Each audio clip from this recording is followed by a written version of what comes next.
All right. Good afternoon, everybody. I believe in starting on time so we can be respectful of your time, since time is the only currency we have. I want to thank you all for coming to be with us today for the National Grand Rounds. This is something that SAEM has been putting on for the last 5 years. Introduce myself. My name is Paul Musse. I'm a clinician researcher at Indiana University. I'm the division chief for research, and I've had the opportunity to work closely with one of our speakers and get to know one of our other ones just over the last few days. So the goal, as always over the last 5 years, is to highlight great work by great people that have had an impact on emergency medicine, emergency care research, or have had some role in supporting kind of what we do. And so this is no different. You're going to hear from two dynamic presentations from Dr. Dowin Boatwright and Dr. Jane Scott from the NIH. Our third planned speaker, Dr. Marie Carmel Ellie, was unfortunately able to be with us. So we're going to have a little bit of a change in our schedule that I'll tell you about in just a moment.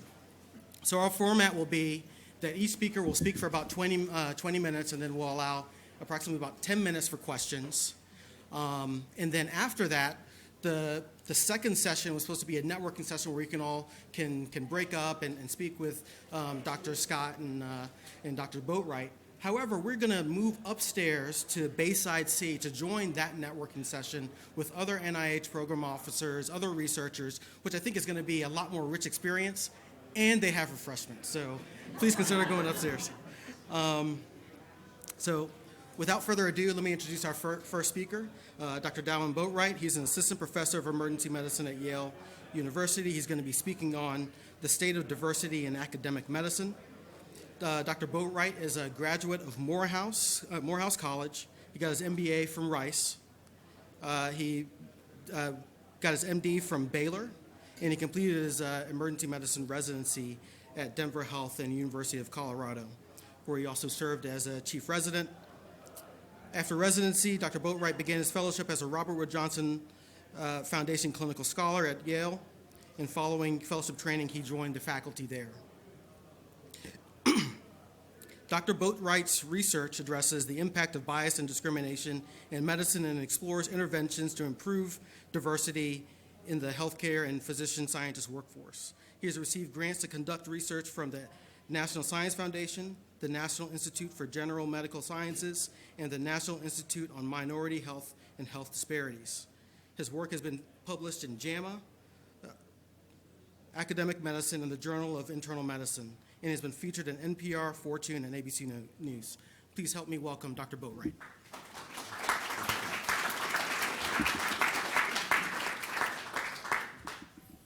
Hey, good afternoon. Thank you all so much for having me today. I'm really looking forward to this talk and also the refreshments afterwards. So today I want to just talk about the state of diversity in academic medicine, and in particular also discuss some of the past efforts that get us to the point of diversity that we now see, and also address some future challenges. But before we do, I'd like to just briefly talk about why diversity is important, especially in healthcare and in the healthcare workforce. And I think there's several arguments that demonstrate benefits to diversity. One of the first arguments I like to discuss, one of the more common and more famous arguments, is the economic argument, taken from the business literature. And this is just a figure taken from McKinsey Quarterly and one of their more famous reports on the benefits of diversity in business from 2012. And in particular, this study, the investigators sought to see how companies fared in terms of profit margins when looking at the diversity of their boards, in particular ethnic diversity and also gender diversity. What they did is they stratified those publicly traded companies in these countries such as France, Germany, the United Kingdom, and the United States, and stratified them based on diversity, looking at the top quartile based on diversity and the lowest quartile. And what they found in every single country was that the more diverse companies were the more profitable companies. And the conclusions of these investigators was that the diversity allowed the teams to function at a higher level, better problem solve, and especially address problems in a rapidly changing dynamic environment such as that of business. However, profits are obviously important, and there's no mission without margin in medicine, but I think we all enter the medical field for nobler reasons than just money. In particular, I think we, as physicians, we all care about patient care and giving the highest quality of care to our patients. So I just want to present some results from a study published in JAMA Internal Medicine in 2014, which actually looked at the role of minority physicians in providing access to care. And using data from the Medical Expenditure Panel Survey, or a set of large-scale surveys of families, individuals, and their medical providers across the United States, these investigators found that physicians of color care for about 53% of all minority patients and about 70% of all non-English-speaking patients. Moreover, Asian, Black, and Hispanic or Latinx physicians were more likely than their white peers to care for patients from low socioeconomic status backgrounds, and also more likely to care for patients that report Medicaid as their source of insurance. And again, the conclusion of these investigators was that physicians of color are critical and integral to expanding access and care to patients in our country. But not only are we physicians, we're also educators, and I think it's important to explore the role of diversity in medical education. In this survey of about 600 medical students from Harvard and University of California, San Francisco, these students, when surveyed, said 84% felt that the diversity of their medical school class enhanced classroom discussions. 77% felt that the diversity gave them a better understanding of treatment options available to patients. 86% reported that the diversity gave them access to alternative viewpoints. And overall, 94% felt that the diversity enhanced their educational experience. In one of my favorite studies published in JAMA in 2008 by Dr. Sam Saha, he was actually very interested in understanding how diversity impacted white medical students. And using data from the Association of American Medical Colleges, in particular their graduation questionnaire, he looked at how white medical students, again, stratified by the level of diversity of their medical school class, responded in terms of their ability to provide culturally competent care, and also their attitude toward healthcare being a right for all individuals. And what he found was, when you stratified, again, these medical students based on the diversity of their medical school class in terms of into quintiles, almost in a dose-dependent or stepwise fashion as the diversity increased, white medical students felt like they were more capable of providing culturally competent care and also more likely to report that healthcare is a universal right. The conclusion of Dr. Saha and his group was that diversity allowed the medical learning environment to actually foster and create more egalitarian and humanistic medical students. And this is one of my favorite studies because I think in many cases we actually think about the benefits of diversity as benefiting just a few groups of people, maybe just people from a marginalized background. But this study shows that diversity actually benefits everyone, including white medical students. But not only are we educators, but we're also scientists. And there are several studies as well that have demonstrated that diverse teams in terms of gender diversity and also ethnic diversity publish papers in scientific journals generally that have higher impact than their more homogeneous peers, and also are more likely to receive citations. And the final argument is the argument of social justice. That's that all medical students should have the right and ability to thrive in medical education, irrespective of their backgrounds. And I think this brings us to the state of diversity in the healthcare workforce today. And this is a figure taken from a study published in JAMA Internal Medicine in 2015 that looks at the compositional diversity of the United States population based on sex and also race ethnicity, in particular looking at the race ethnicity of underrepresented individuals, those Hispanic, Latinx, Black, and Native American. And it looks at the compositional diversity in the United States and compares that to the compositional diversity in the physician workforce and also in the learning environment, be it undergraduate medical education or graduate medical education. And what you can see when compared to the United States, in every single instance, the diversity is less in medical education or in the physician workforce. In particular, you can also see that this difference increases as you progress along the pathway of physician training to independent practice. And I think that difference is important because often we think about the lack of diversity in medicine as being a result of structural issues external to the learning environment, which those external issues such as structural racism, mass incarceration obviously play a role. But I think this figure shows that the problems in terms of the lack of diversity in the healthcare workforce also lie within the medical environment as well, and that we can't pin blame solely on external factors, and that the House of Medicine is also complicit in these disparities. That being said, we have experienced significant changes in diversity over time. In 1970, less than 10% of all medical students were women, and less than 3% were underrepresented in medicine. Especially when we look at the percentage of women in medicine over time, we can see significant gains from 1970 to 2015. And we can also see gains based on race ethnicity, although on a much smaller scale. And I think it's important to realize these gains didn't happen by accident, but were the result of very intentional initiatives that happened over time. And I think this history is important to reflect upon in order for us to gain a better understanding of what diversity could look like in the future. And I just borrowed this figure from a very famous article published in 1994 by Dr. Herbert Nickens, who was a very famous and prominent black psychiatrist and a very strong proponent of healthcare workforce diversity. And essentially in this chart, he charts the diversity of the United States population in this line at the top, again, looking at those underrepresented in medicine, those black, Hispanic, Latinx, and Native American, and compares that to the diversity of matriculants to medical school over that same time period. And he divides this into 3 phases. And the first phase he characterizes as the period of social activism, which corresponds to the period of the civil rights movement. During that time, not only do you see the diversity of the United States population increasing, but you also see a very strong increase in the diversity of medical school matriculants. Dr. Nickens again attributed this to a strong reaction in the medical community to the civil rights movement. However, phase 2 is unique in that while the diversity of the United States population continued to increase, the diversity of medical school matriculants began to stagnate. Dr. Nickens felt this was a reaction of fear on the part of medical schools in response to several high-profile Supreme Court cases that actually challenged affirmative action. Of note, in each of those affirmative action cases, the Supreme Court actually did uphold race as at least a factor that could be used in the assessment and evaluation of medical students. That being said, it still had a very chilling effect for the matriculation of diverse candidates nationwide. And then finally, he charts a phase 3. And phase 3 was actually marked by his own project done in collaboration with the AAMC known as Project 3000 by 2000. It was an initiative to actually matriculate 3,000 underrepresented students by the year 2000, which involved significant coordination with the federal government and medical schools nationally to increase the pool of talented applicants able to apply and successfully matriculate to medical school. And that phase, again, marked one of the few times we've actually seen a reasonably dramatic rise in the diversity of matriculants to medical school. And while Dr. Nickens didn't reach his goal, again, there was quite a bit of success. However, that success was short-lived, and around the mid-1990s to the early 2000s, we see a new period that we call the Beyond Nickens period, where there was a decline in the diversity of matriculants, and there's a decline that we hadn't seen during this period. And again, Dr. Nickens attributed that decline to be, again, in response to additional Supreme Court challenges to affirmative action. And that decline actually continued until the Liaison Committee of Medical Education, the accrediting body for all medical schools, began to exert its influence. And in particular, in 2009, the LCME introduced 2 diversity accreditation standards. And I don't want to belabor all the wording of these standards other than the fact that the standards now included the word must, such that medical schools were now required to have policies and initiatives to improve the diversity of medical students matriculating, and if they didn't, they could face citation and even probation and loss of accreditation. And when we actually examined the effect of these diversity accreditation standards, we actually charted the percentage of women that matriculated to medical school from 2003 to 2015, or 2018 rather.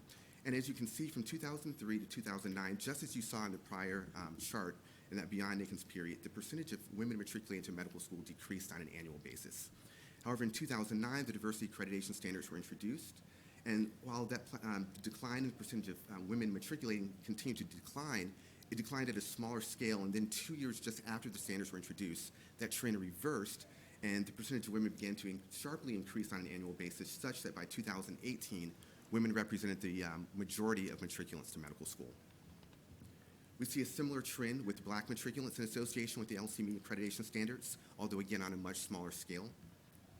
Interestingly, with Hispanic and Latinx matriculants, the rate of increase was already increasing before the standards were introduced, but that rate of increase almost doubled after the diversity accreditation standards were introduced. And then we see a concomitant decline in white matriculants by 2011 as well.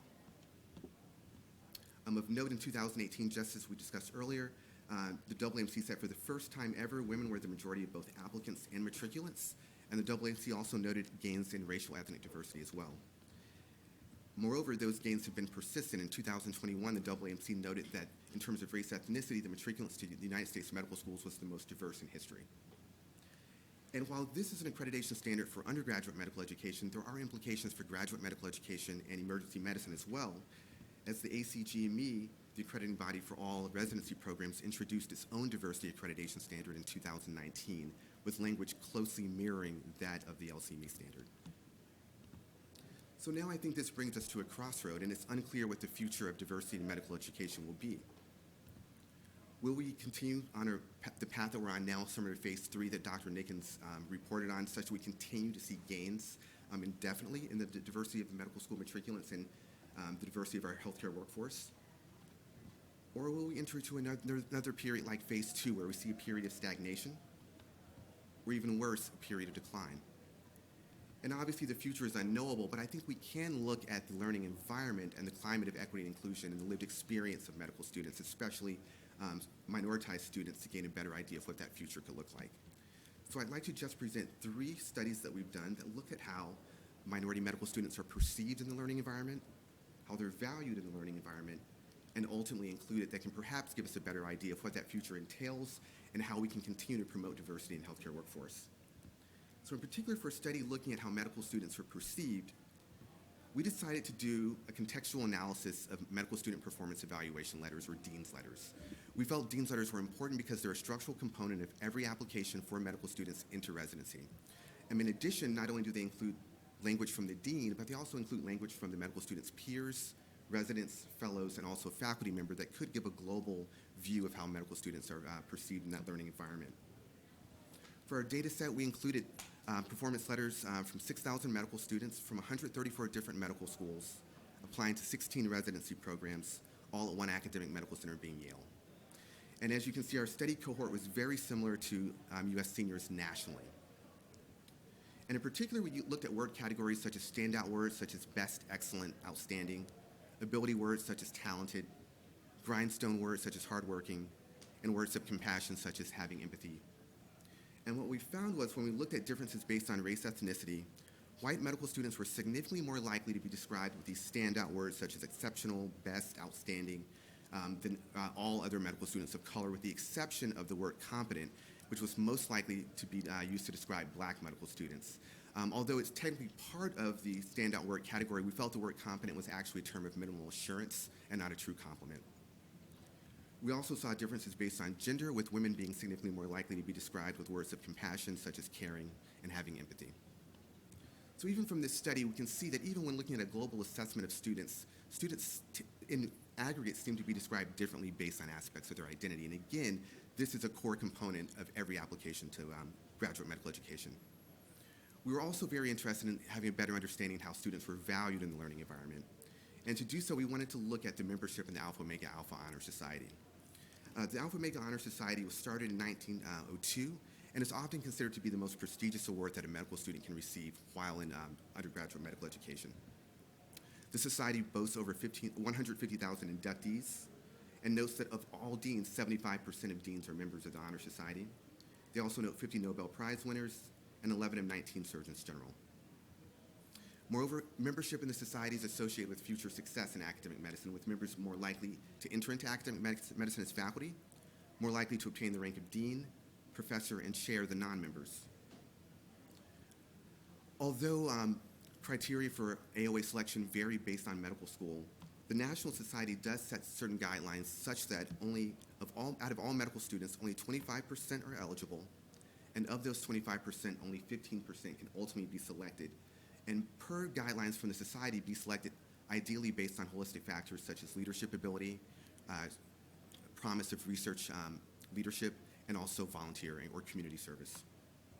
So again, we were very interested in learning the relationship between race, ethnicity, and AOA membership. And we used a very similar data set to the one that we used for our dean's letters, including this time about 5,000 applications. We removed all applications from medical students coming from a school without an AOA chapter, and we removed all medical students coming from historically black college, for approximately 4,600 medical students ultimately included in our cohort. From their application to graduate medical education, we extracted additional data such as race, ethnicity, age, sex, Aoa selection criteria such as hours dedicated to leadership and community service, and also additional variables that might influence membership, such as the medical student having a dual degree, and standardized test scores such as USMLE Step 1. And again, our cohort was very similar to US seniors nationally that year. And what we found was AOA members were significantly more likely to have a high STEP score, to be in the top quartile of Step 1 scores compared to non-members, but no statistical difference in their hours dedicated to leadership or community service.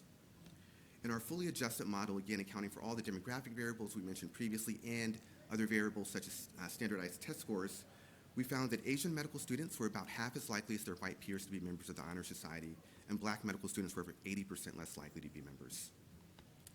And we were always interested in revisiting AOA with perhaps a larger data set, but we weren't exactly sure how we could address a new aspect of potential disparities based on membership. However, recently we had an ability to actually go back and revisit that data set, although with a much larger cohort, and this time with about 30,000 medical students, and actually explore the influence of socioeconomic status as well on membership, using data, again, from the ARIS application and also the MCAS application, which is the application all medical students use to apply to medical school. In particular, we looked at data such as childhood household income, whether or not the medical student ever received a Pell Grant or federal financial assistance. And what we found was AOA members were significantly less likely to ever report having received a Pell Grant, less likely to ever receive federal financial aid, and less likely to be a first-generation college graduate. And in our fully adjusted model, when we looked strictly at a more granular measure of socioeconomic status, in this case being childhood household income, we could again see in a very stepwise, again, almost dose-dependent response such that as medical students' socioeconomic status increased, they were significantly more likely to be members as well. Of course, we were also interested on the influence of race ethnicity on membership, and in this larger data set, we found that all students of color, including Hispanic Latinx students in this case, were less likely to be Honor Society members. And I think this disparity in membership has not gone unnoticed. This was from an article in NPR that actually chronicled Mount Sinai's own internal investigation of their disparities in their AOA society. And they found over a 5-year period they'd inducted over 120 medical students into AOA, and only 5 of those medical students were Black, Hispanic, or Latinx. Since that time, they've actually suspended their chapter, and other medical schools, including UCLA, UCSF, and Washington University of St. Louis, have done the same. And I want to conclude with just one study that gives a better idea of how medical students are included in the learning environment. And to do so, we wanted to do an exploratory study of microaggressions. I think we all know what microaggressions are, but it's a very subtle, perhaps even aversive form of racism, where there's subtle communication between individuals, generally from a more privileged group to a less privileged group, that connote that the member of the less privileged group is not truly welcome in the environment. And just to give us a little bit more context, I want to show these pictures from a project from Harvard, where Harvard undergrads actually just visually displayed some of the microaggressions they've experienced on a regular basis. And you have this young man here with headphones on with a sign that says, "No, it's not rap." These young women with signs that say, "You don't speak Spanish," or "No, where are you really from?" Or these young men with signs that say, "You don't act like a normal Black person, you know, you're not like the other Black people, you speak so well." So while there's been quite a bit of literature and experience of microaggressions in higher education, there's very little literature right now in the field of medicine. So we wanted to do an exploratory study just to get a better idea of what the prevalence of microaggressions was, but also how those microaggressions influence student wellness. In this case, a positive screen on the PHQ-2, or a validated screen for depression, and also just various measures of medical school satisfaction that we adapted from the business literature. We adapted a validated survey of microaggressions from the racial ethnic microaggression scale and adapted it to fit the learning environment of medicine, working in conjunction with several medical students in the Student National Medical Association. And we ultimately identified 14 microaggressions that we wanted to assess, but here are 4 just to give you better examples of some of the things we surveyed, such that people are surprised by how well I speak English. People mistake me for someone else who shares an aspect of my identity. People imply I was admitted to medical school for reasons other than academic merit, or my ideas are ignored, but others are applauded when they say the same thing.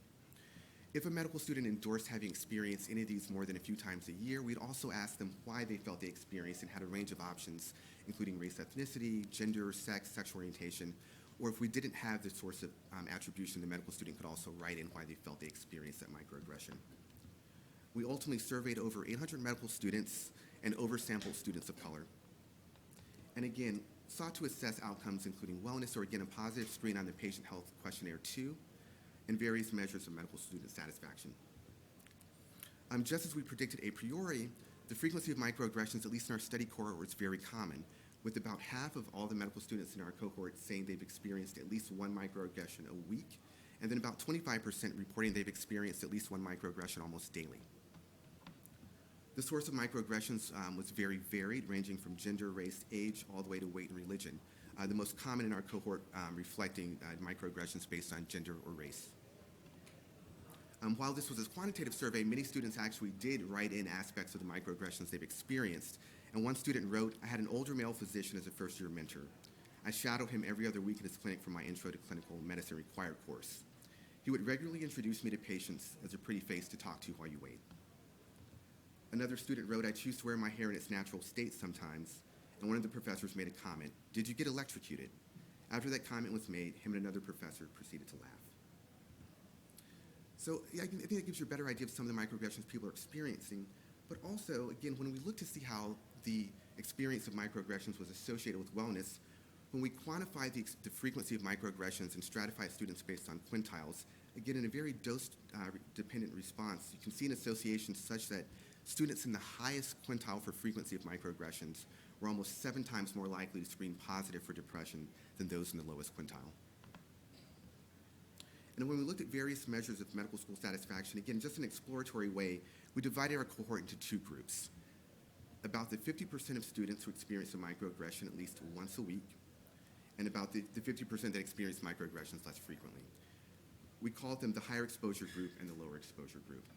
And again, on several measures of just satisfaction, we found that medical students in the higher exposure group were less likely to say that they recommend their medical school to friends, less likely to consider their current institution for residency training, less likely to say they donate money to their medical school as a future alum, and more likely to state that they've missed class during medical school, more likely to state that they consider medical school transfer, and also more likely to state that they consider withdrawing from medical school.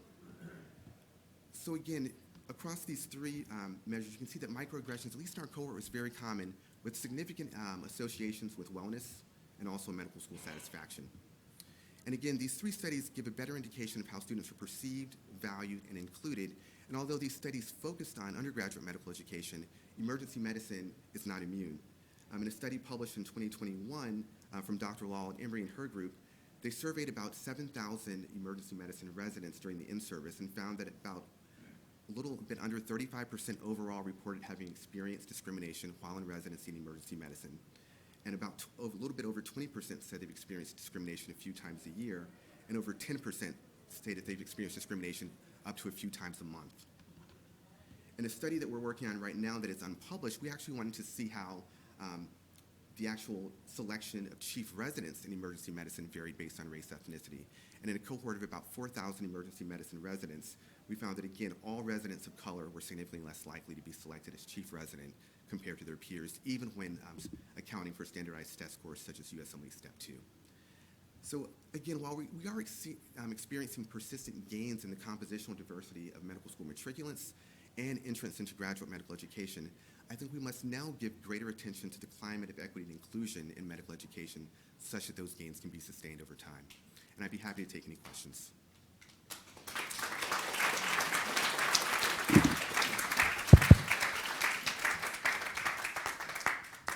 Any questions?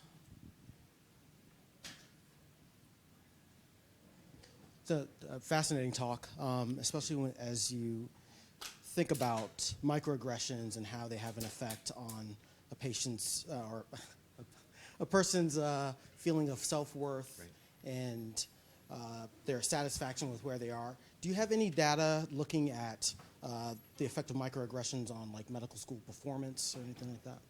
So we don't have any data on microaggressions specifically, but we do have data looking at the experience of mistreatment and discrimination. And what we're finding is students who report discrimination in year 2 of medical school are significantly more likely to have attrition, almost about 1.5 times more likely to leave medical school than those that don't report mistreatment. And I imagine the association is very similar when looking at microaggressions as well. Thank you. Questions? I got more questions, but yeah. Thanks for your talk. Just wondering, those numbers and everything, do you find any differences regionally or statewide? Because everything's nationally presented. So, you know, a priori, we definitely thought there'd be regional differences. However, when we actually look at it, we don't see any differences based on region. So I think there's a common misconception. And we also don't see significant differences based on diversity based on region as well. So it's interesting. A priori, we definitely felt there would be, but we're not seeing it in practice. I think that one thing that's at least encouraging when you look out and you hear the conversations that are going on within medicine is that a lot of our majority institutions are looking at ways to increase their representational diversity. Can you speak at all about the effect on the pipeline? Because that's usually the best way for majority institutions to gain representational diversity, right, is to retain the people that you already have. Right. The microaggressions and the effect on the pipeline. So in terms of the pipeline, especially in terms of faculty, Yeah, or even further down on the no, pipeline I guess itself? all the way down. Okay. So I think emphasizing the pipeline is going to be integrally important. And I think one of the studies we're doing right now is we're looking at positive deviance among MD PhD programs that have been particularly successful in recruiting diversity based on race ethnicity. And about 30% of those MD PhD programs that have been successful actually have collaboration agreements with historically black medical colleges, where they actually agree to help train and give research opportunities to students at historically black medical colleges, and then offer a pathway for those students to then matriculate into those MD PhD programs as well.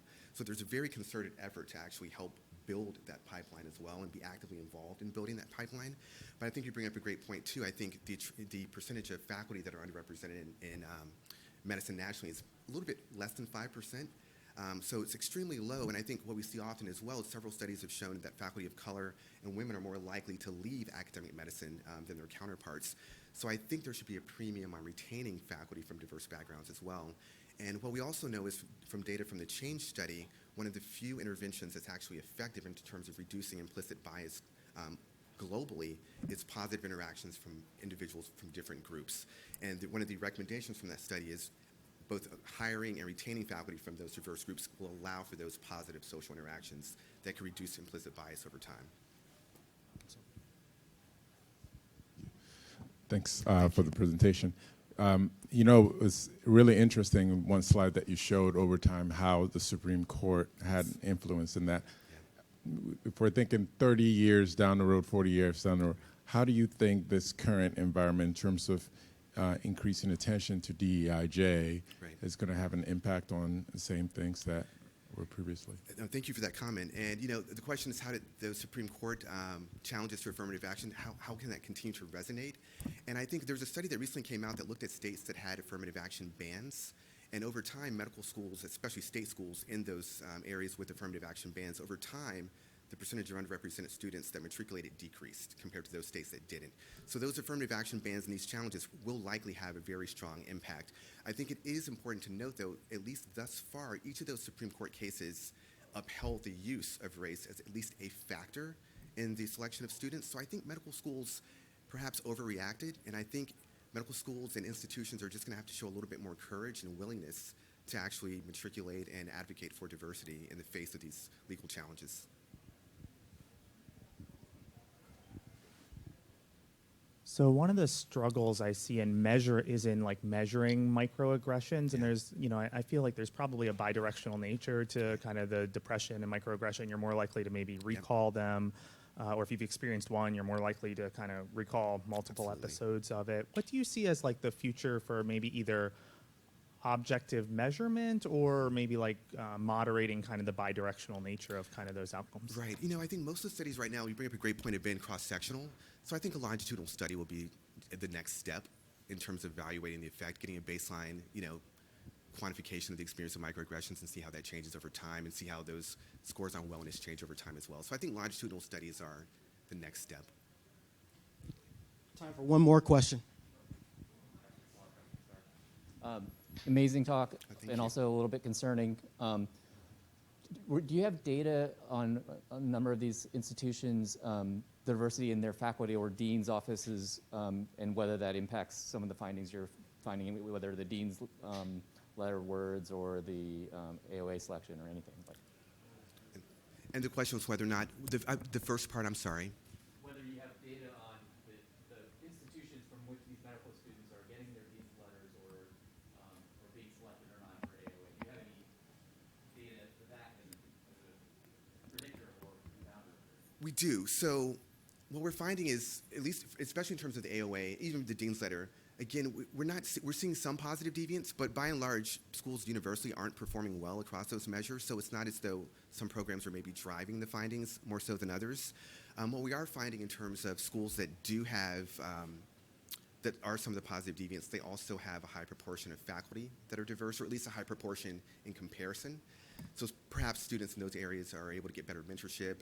Again, perhaps the benefits to implicit bias from just having a diverse community, or maybe it just shows that the institution, the fact that they already had a higher percentage of underrepresented faculty, valued principles of DEI to begin with. Thank you very much.